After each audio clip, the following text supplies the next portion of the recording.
med det fineste vejr.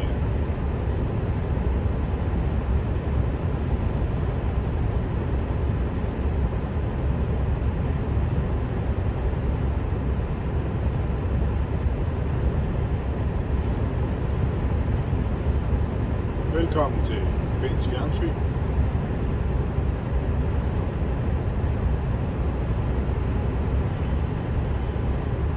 dag er jeg på vej fra Silkeborg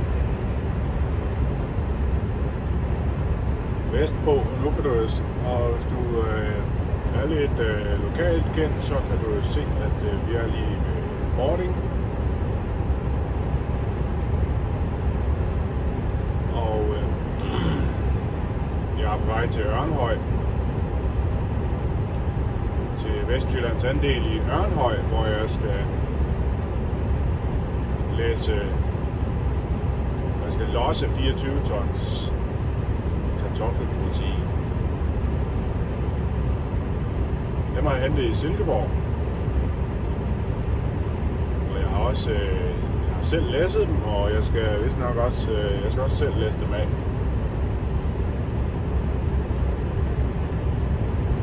Før det, så startede jeg med i morges, at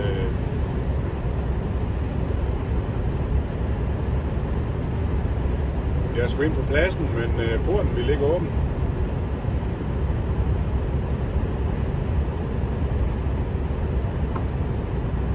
Det kan godt være, det er mig, der er dum, men jeg fik senere at vide, at man skulle bare trykke på nødstop-knappen. Så kunne den igen. Og det havde jeg ikke lige observeret. Der sad en udenfor.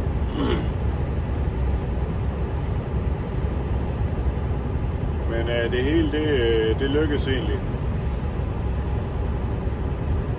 Jeg skulle om at læse op om ved Giboplast og så videre til Ringkøbing, hvor jeg skulle være ude klokken 5, og der var jeg ude, jeg blev lidt forsinket. 20 minutter over 5 var jeg derude.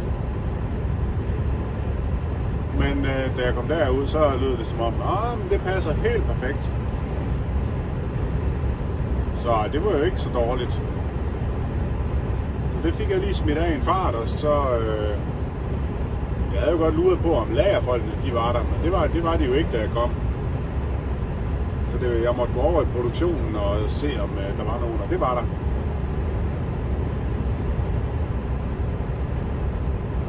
Og...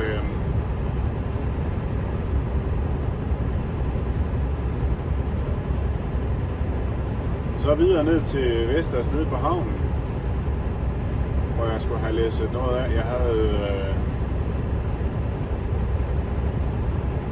så umiddelbart så var det 3 ture til Ringkøbing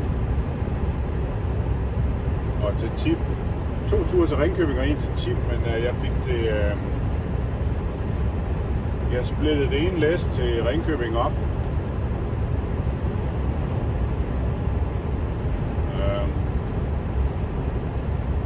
Ulempen var så bare, at der åbner de først klokken 6. Og så jeg holdt dernede på havnen ved Vestas klokken halv 6. Og så havde jeg jo... Så tænkte jeg, at så starter jeg lige, så åbner jeg lige op, trækker præsendingen til side og gør klar til, at de kan læse af, og så starter jeg fyret, og så lægger jeg mig lige ind i køjen, og så får jeg mig lige en lur.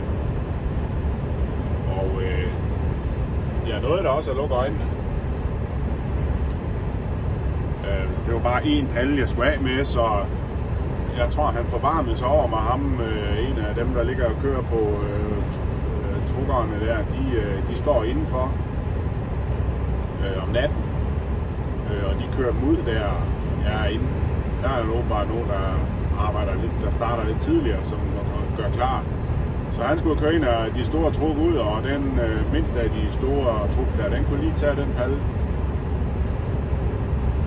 Så jeg nåede lige at lukke øjnene og ligge et kvarter, så kunne jeg køre igen, så det passer. Ja, det passer jo. Det var jo dejligt. Nu kunne jeg komme videre.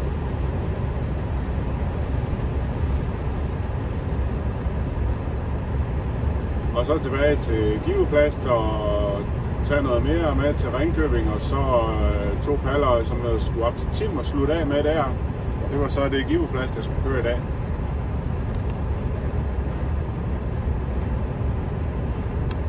Og så der jeg ellers af mod Silkeborg, hvor jeg så var over lidt over 9, 20 minutter over 9, og så har jeg været en times tid om at læse det der 55 minutter.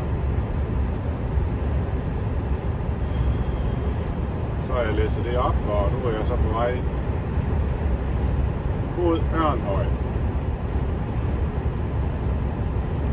Og jeg synes jo, jeg kan han har vist ikke været oppe og skrave is af bilen derhen, var. Jeg synes jo, når det er sådan solskin, nu har det været så lang tid, nu har vi haft så lang tid med, ja, først efterår og vinter her, hvor det bare har været trist og gråt og vådt.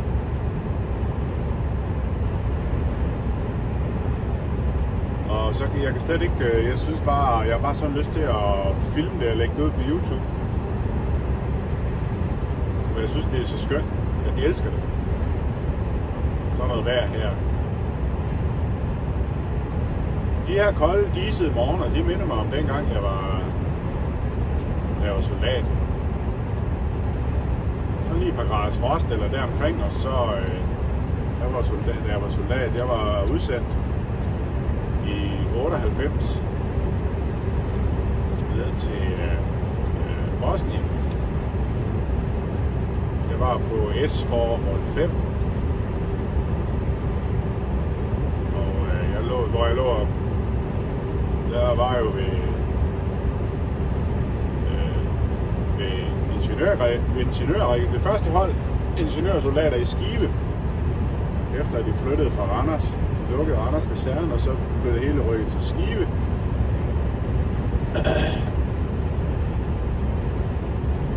Og var jeg med på det første hold i Skive, og så var jeg med på hold 5S for i Bosnien efterfølgende.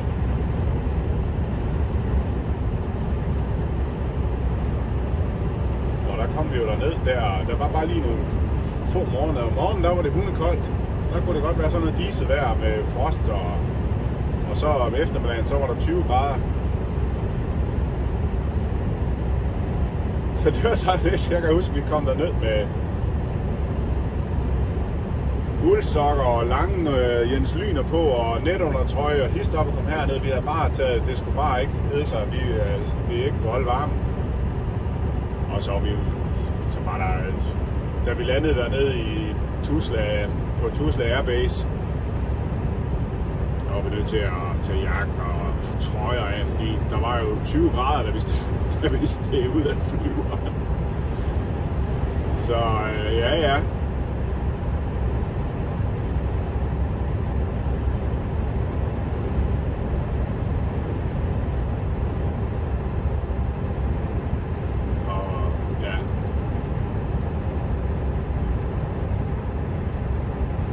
Jeg elsker det her lidt kolde vejr. Jeg skal selvfølgelig lige kunne holde varmen, ikke også, men det kan jeg jo sagtens herinde. Og så solen, der skinner, ikke også.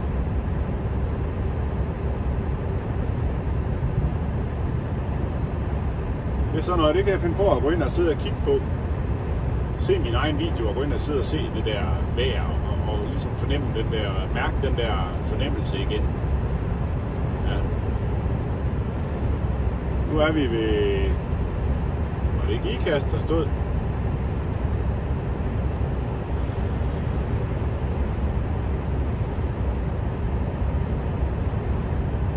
Vi kører på rute 15, motorvejen mellem Silkeborg og Herning.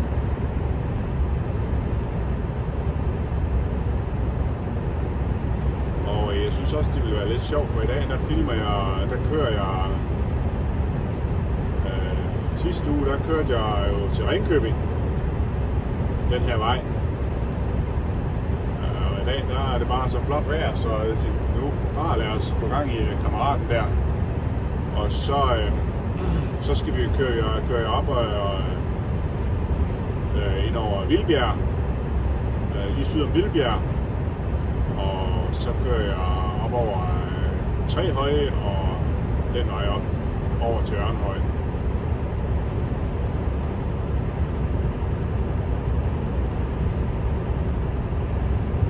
Der kommer Lars i sin gamle 164.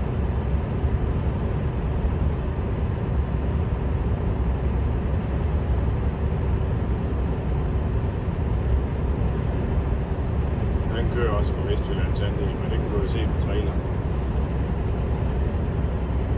Han kører ved hans skov ude i Borgs.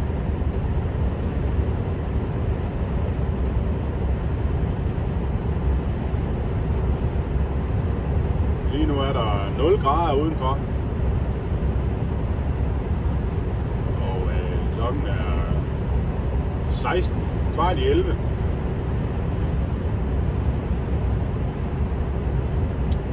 Og det er også vildt lækkert, det er også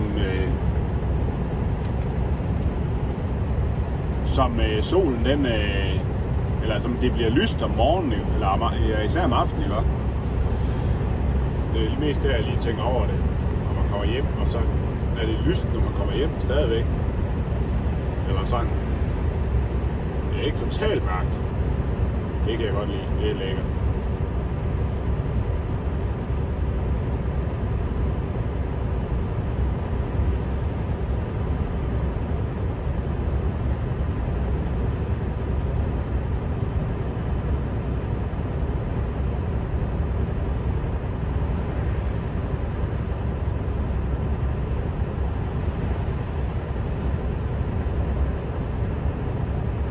Så nu må vi se, hvordan det er derhen i Ørnhøj.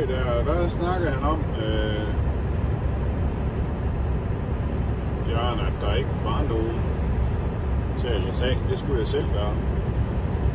Så det bliver da lidt spændende lige at finde ud af, hvordan til at det er med trukker og sådan noget, og hvor det skal stilles hen. Ja. Nå ja, hvordan ikke at en finder ud af det. Nu er vi ved... Ja, det er vel det, man kalder Hammer. Vi skal dreje om små 5 km, så stikker vi næsten nordpå, op mod Holstebro. Og så skal vi køre 10 km der, hvor vi så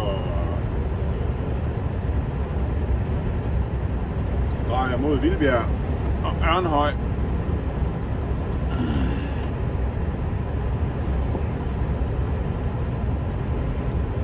Jeg går med overvejelser, om jeg skal anskaffe mig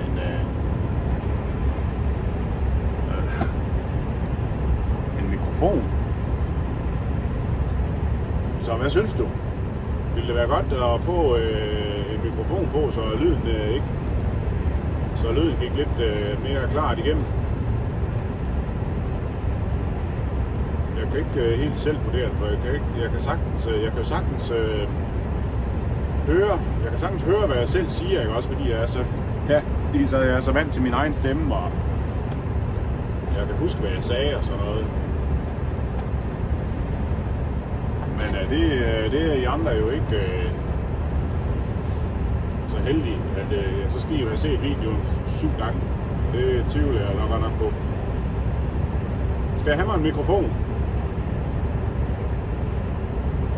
Fordi så må jeg jo have læder op af lommen.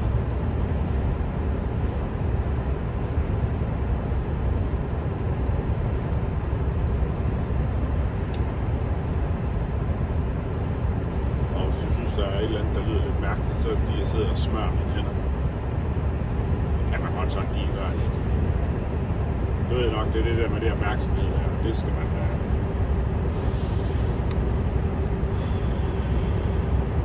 Her, hvor der ikke lige er andre trafikanter, bare går lige ud, må ikke det går så. Mine fingre, de bliver simpelthen så tørre. Især når man skal åbne sådan en våd præsending, og så ens handsker, de bliver våde. Så bliver mine fingre, det tørrer helt tosset på fingrene. Så sprækker de, og det gør masser. Så spørger jeg dem med den blå Nivea-creme i de der metal-bøtter der. Det er det eneste, der duer.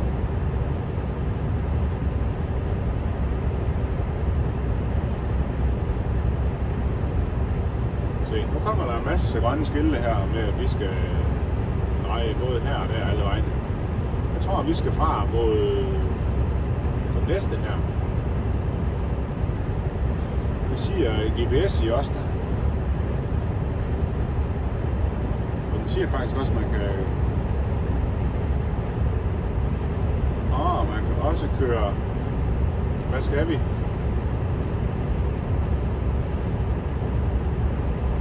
Vi kan også køre... Nej, hvad siger den så? 11.16? 11.18? Ja, det er godt med dig. Så siger den, at det er samme ankomsttid, men det er også sådan næsten samme ankomsttid, jeg bruger Google Maps også. Så tager vi fra mod Holstebro her til højre, og så til højre.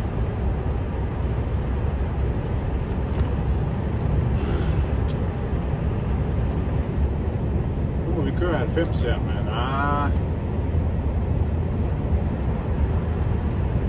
jeg ligger nu bare og kører lige godt 80, så jeg synes samtidig rundt i sådan en sving der kan det godt være lidt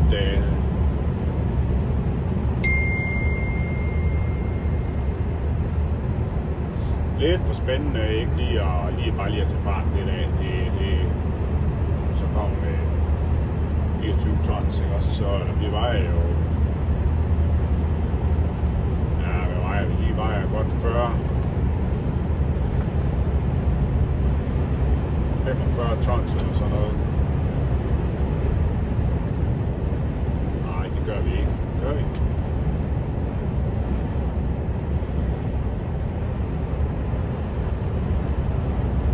Nej, vi vejer lige 42 tons.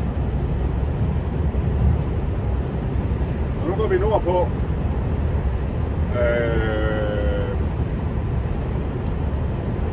Rute... Kortet her, mappet, der står der både 12 og 18. Nej, vi kører på rute 18. På motorvejen mellem Holstebro og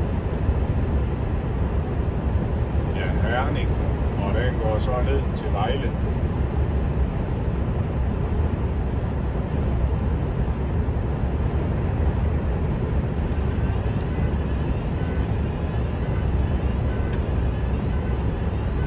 Det skal være sådan, vi kan se ud af vinduet.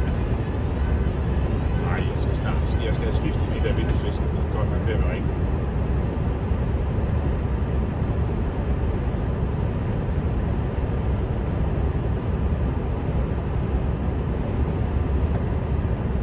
Jeg har købt sådan en moderne, smart plastik nogen. De er altså ikke særlig gode.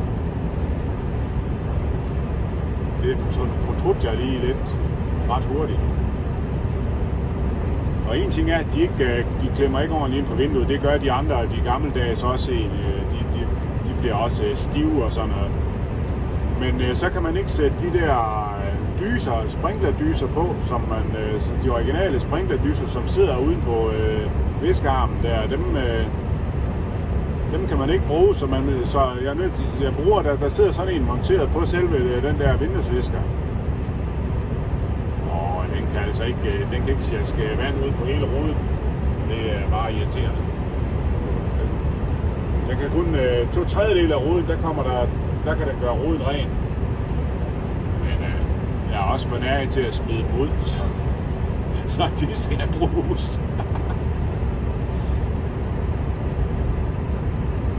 Hvorfor smide noget ud, der duer? Altså, jeg må hellere få skiftet.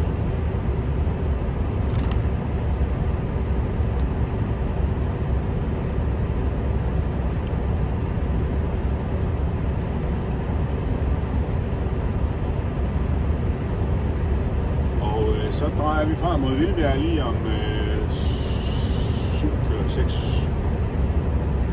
kilometer.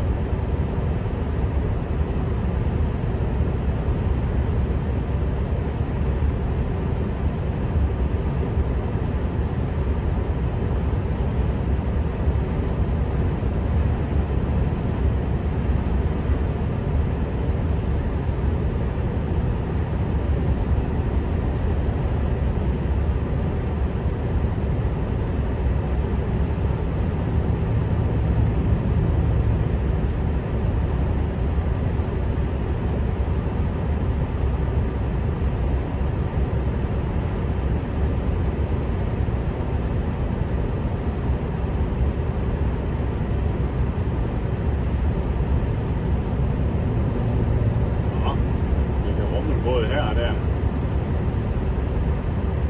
Til den ene side og til den anden side.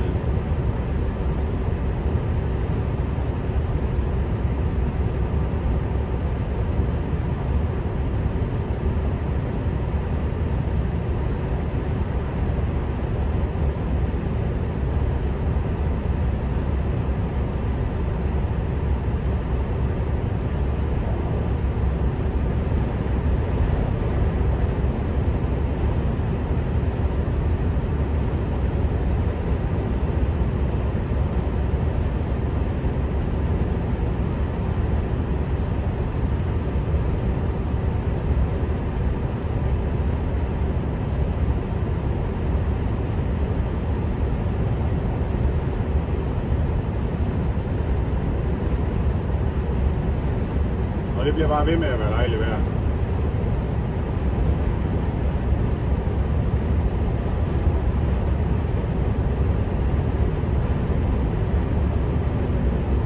Der er stadig 0 grader.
Og hvis du synes, at nu bliver det lidt stille på linjen der, så har du da fuldstændig ret i det. Men så kan du jo lige surfe hen til slut. Fordi der tror jeg lige, at jeg tager lidt... jeg finder mig lidt, at jeg læser af. Så kan du jo så sidde og kigge på det.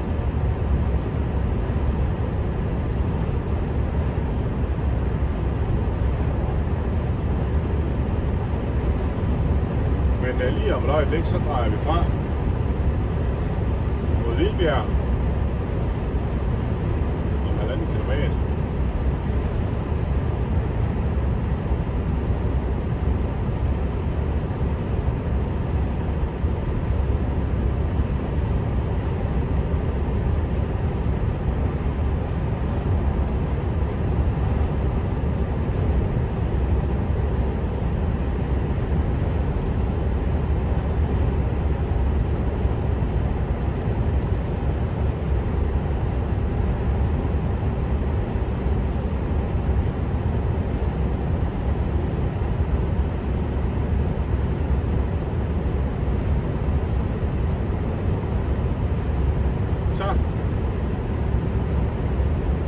Rute 471 mod Vildbjerg. Let's do it.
der havde fyldt hele forruden op med tand og fjæs, du. Jeg tror,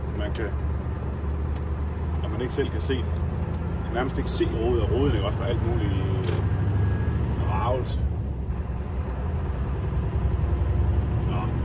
Nu kører vi på rute 471.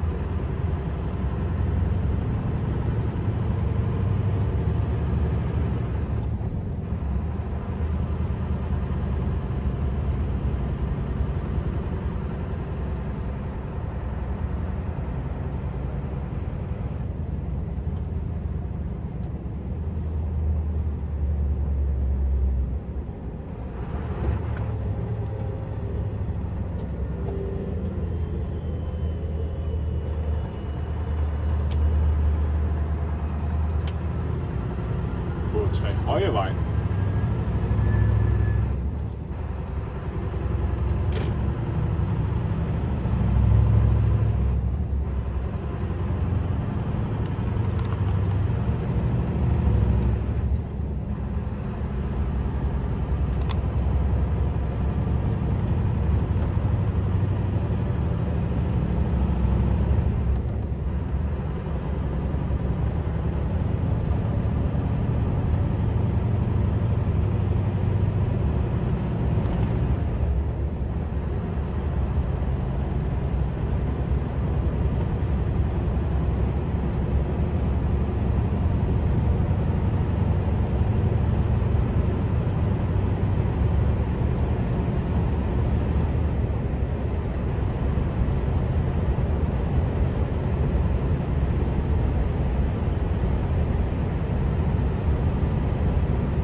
til at blive toget nu igen.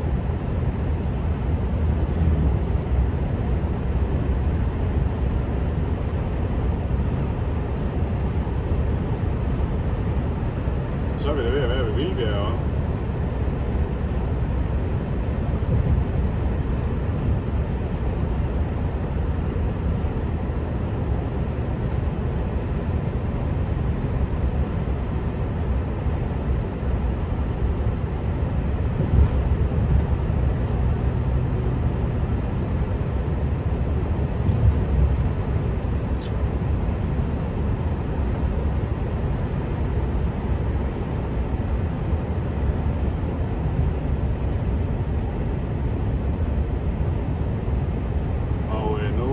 Så til Ørnhøj her, ja, 20 minutter over 11, så skal vi have læsset af, men det tager da nok også en times tid at læse af med sig selv.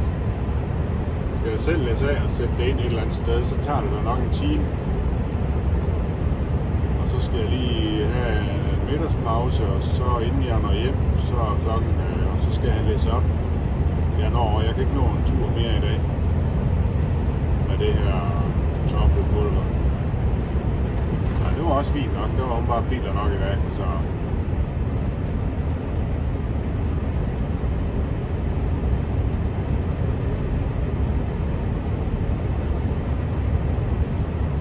Det var også noget med det der lager deroppe i Silkeborg. Det skulle tømmes på 3 uger.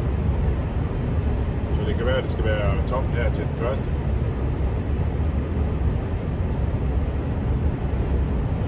Der var vist 1400 tons, så det er jo 1400 sække. Og det var ikke at regne på det her til morgen. Det er 59 læs eller sådan noget.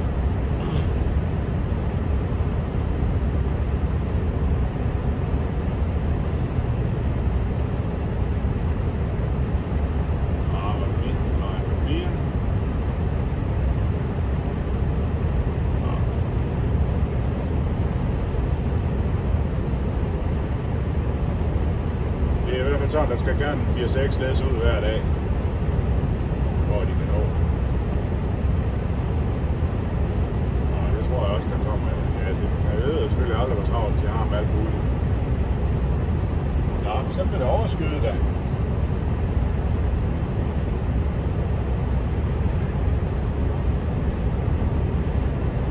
Så det har været fint. Og have det der jeg kører ind dem, og jeg lige var færdig med det andet, jeg havde ved givepladsen som regel. Og der har ikke lige været andet, så der har det egentlig været, ja. Og ikke den her uge, den går med det også. Så er de første 3 uger i januar her, det har der været over stok og sten.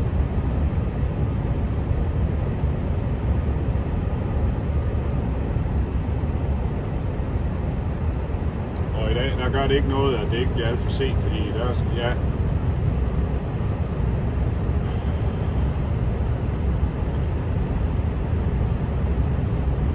så det ikke bliver sådan noget fra javt noget, for jeg skal hjem, og jeg skal til forældresamtale hen på skolen, den ældste og i skole. Og i fredags, der skulle jeg også afsted, jeg skulle på lejr, familielejr. Hver år i Tarm klokken ved 5-tiden, og jeg var hjemme 3:15.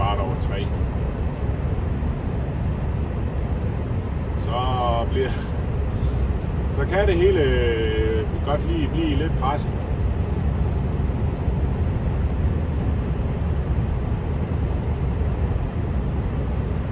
Ja, så er det godt, at man har en sød kone, der kan sørge for alt det andet. Så jeg bare lige skal sørge for mig selv. Så det gik. Og vi nåede der også derover stort set til tiden. Ja, vi gjorde det. Nu er det sådan i -2.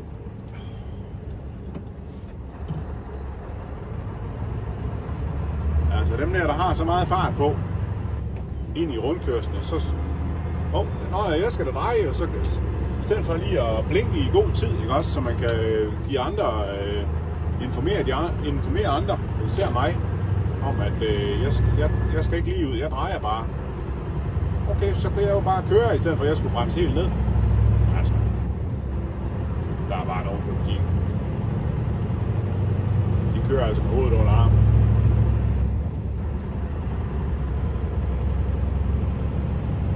Nu vil vi have lidt fart på her, når vi skal op over 3 høje. 3 høje. Og så er vi jo så godt til Jørgenhøj.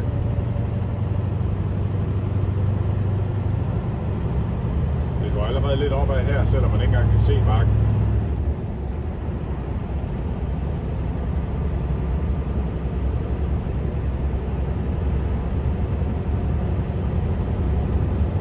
Her kan du se bakken, så det er bare med at få den ned og gas.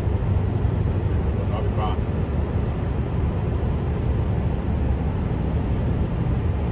Det er ikke for det. Den her gamle vogn, den kan nok trække op over bakken.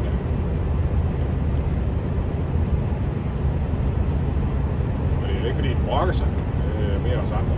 Jeg synes, det går for langsomt.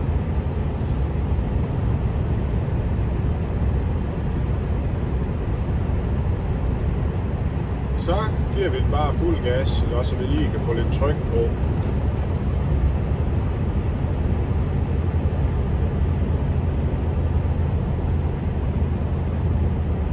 Det kunne jeg godt have gjort lidt før.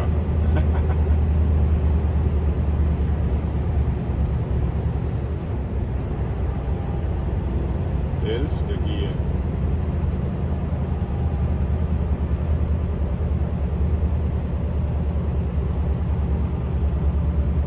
Så er vi nede på 60. 10. gear. 55.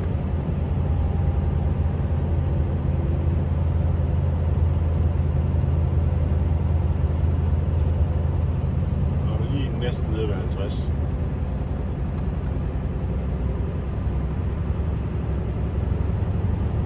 Nå, jamen, så er der lidt diesel her, ikke også? Så er der ikke meget udsigt.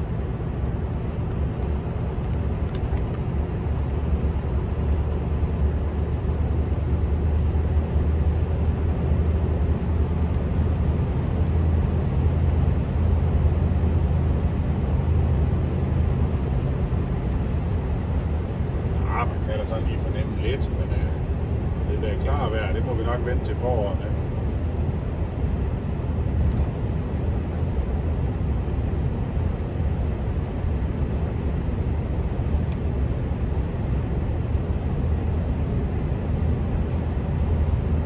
Så motorbremse lige giver ned. Det 11.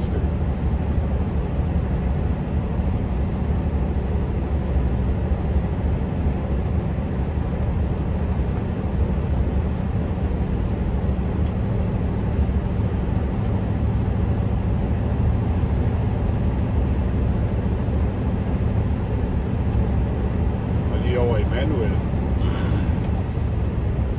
Og så er den over i automatik igen, og så trykker jeg aktiverer fartpiloten, så giver den selv op.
kører stadigvæk på Trehøjevej.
Ham Jørgen, han vil have noget at køre, hva'?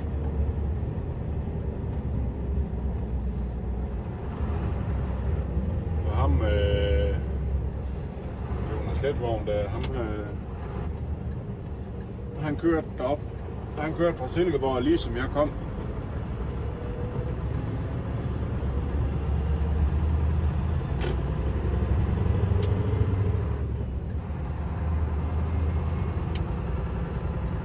Holdt den anden en fra Sunds, og da jeg kom også, som også var færdig, og da jeg kørte derfra, der kom der en fra Hans Skov, og der kom også en mere fra Sunds.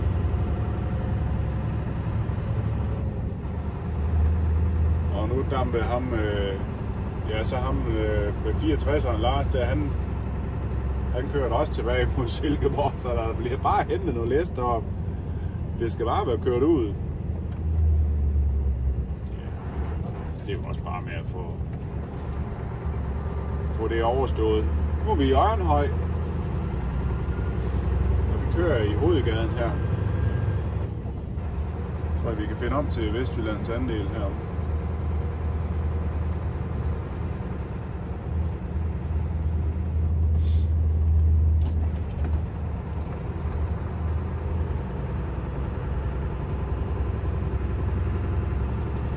Jeg ved, om der stadigvæk er en købmand herude.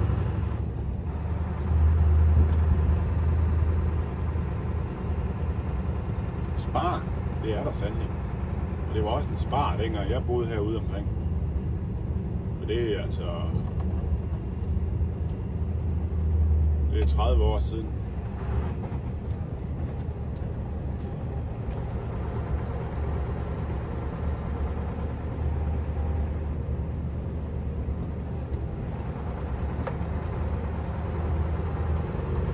Søger.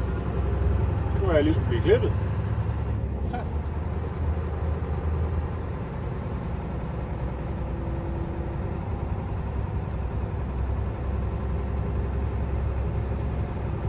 tror, du er inde i den gamle bank.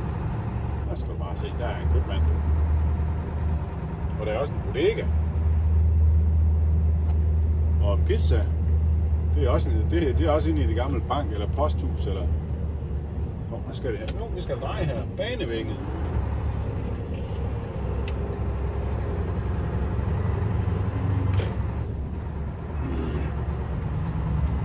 Eller hvad? Nå, det kunne bare have været fortsat. Nå.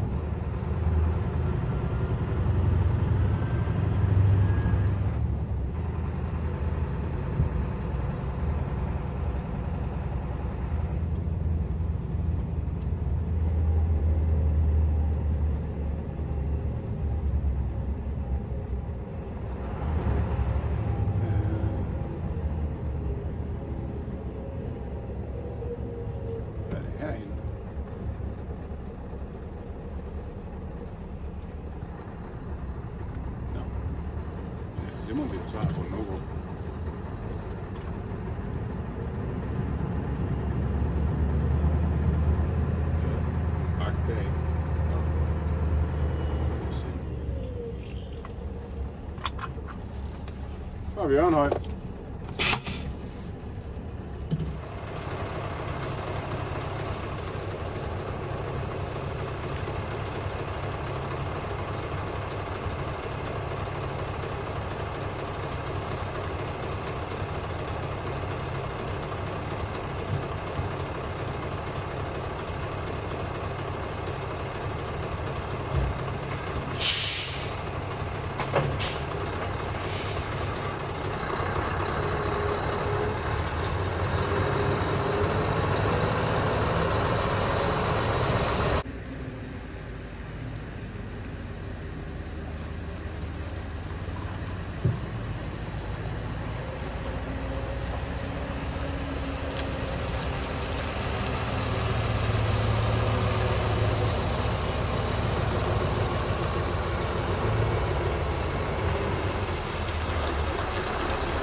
sat til at lade.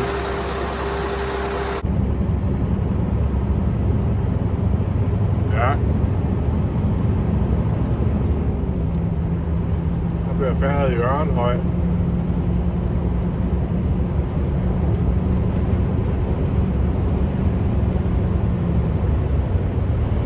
Og jeg fik holdt en middagspause. Og nu er klokken 1.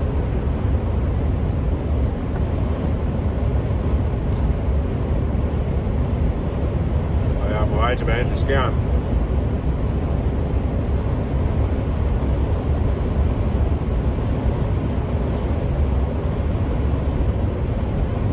Hvor jeg læser op til Gram. Det er Vojens. Og så en tur til Ringkøbing bagefter. Og så må vi se.